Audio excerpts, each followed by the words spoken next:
Hello, and welcome back to Black Girl Magic Book Chat Halloween Edition.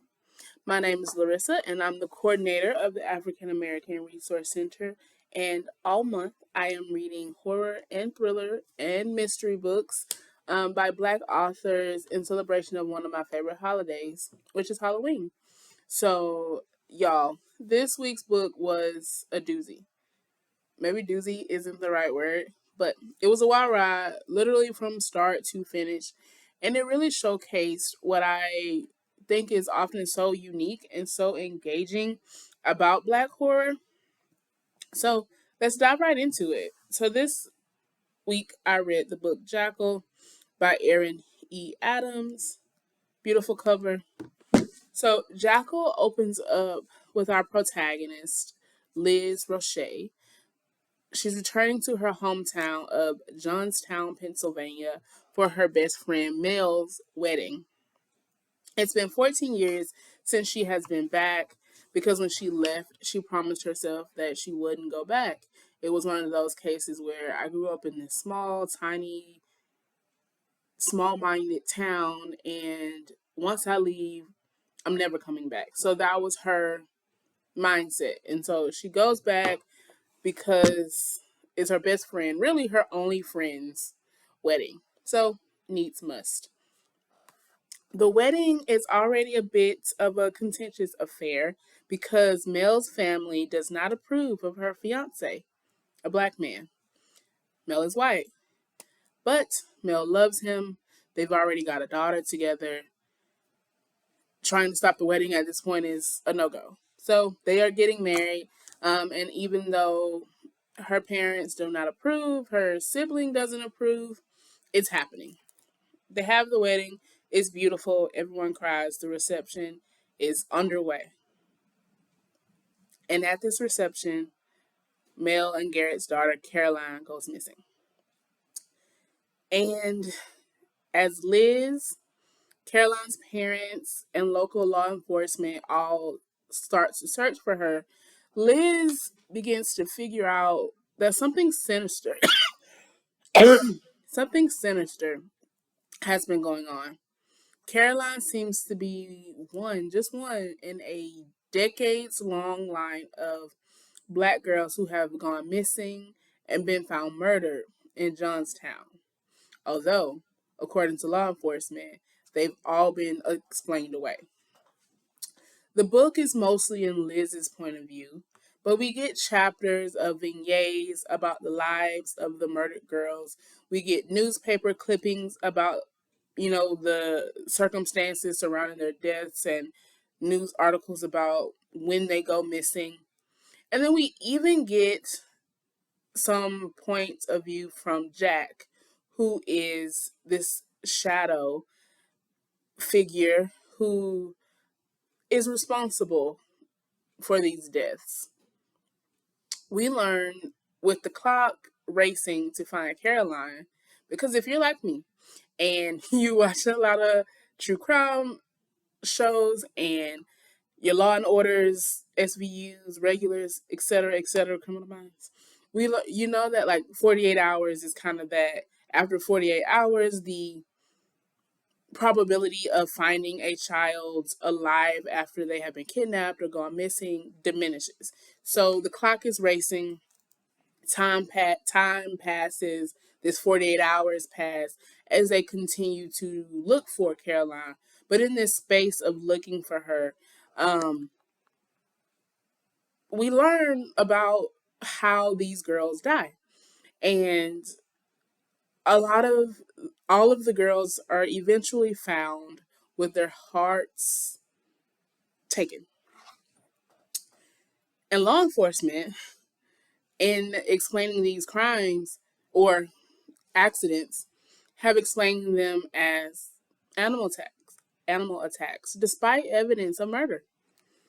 So while Liz is trying to find answers to what actually happened to these girls, we learn about the intense racism that exists in this town, the obvious segregation, the idea that Liz was one of the good ones, which is actually a sentence uttered by her so called best friend, wife to a black man, daughter to a biracial girl, right before she follows it up with I don't see color. So in this space, we really, really do get to see how race has played a part in their disappearance and in the reasons why they go missing. When the killer is finally revealed, we learn that the motive for these deaths of the girls is literally desire to snuff their lights out. Like quite literally, these girls are going places, if you will. These are, and even if they weren't, right, that's a conversation for another day. But in the context of this book, these girls are bright, these girls are talented, these girls are doing well. And when they die, it's because of that. This is another debut novel. So this is Erin E. Adams' first novel. And I think she dominated, y'all. She blended this sort of crime mystery with kind of dark, fantastical elements to create something that had me on the edge of my seat while I was reading this. The social commentary was spot on. We see how the insidiousness of small town racism and jealousy causes pain and fear to the point of violence, to the point of even the black citizens overlooking real threats for the sake of survival.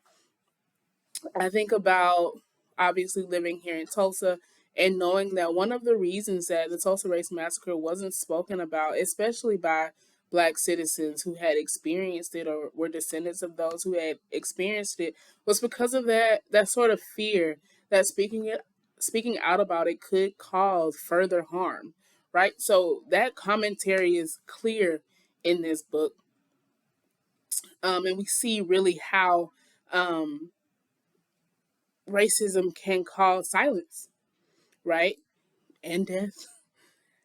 The author is actually from Johnstown, Pennsylvania, and I read up a little bit on it, and there's some history of racism and the disappearance or the sort of exodus of black citizens.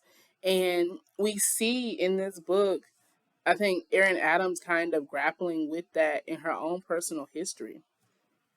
She shows us how racism and jealousy, like I said, begets violence, and as well as a distrust of one's own self. I'm telling you, the commentary is spot on. So there's this line that I'm going to read that is towards the end of the book. I don't remember exactly what page, but I really think that it sums up one of the major themes of this book. And so this is Liz, the protagonist, speaking, and she says, "So many have used my anger to silence me, to hurt me, to manipulate me, to try to kill me. I know it's because they are terrified of what I can accomplish if I use that anger for myself. Everyone in this town, this country, is so afraid of the other, whoever the other is today. If there's one thing fear can do, is make a beast out of a shadow. It turns us all into monsters." And in this book, we see that be true. We see a person's fear of other, of people of another race, of people of another gender. We see that fear turn this person into a monster. It's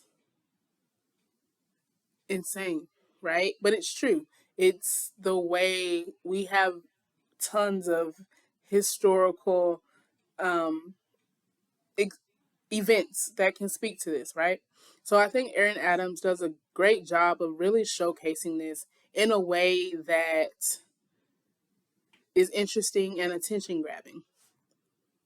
Pick this book up, y'all. I do not think that you will regret it. Um, so next week I am reading some S.A. Cosby. I can't remember which one I'm going to read, depending on honestly which one is available for me to check out right now.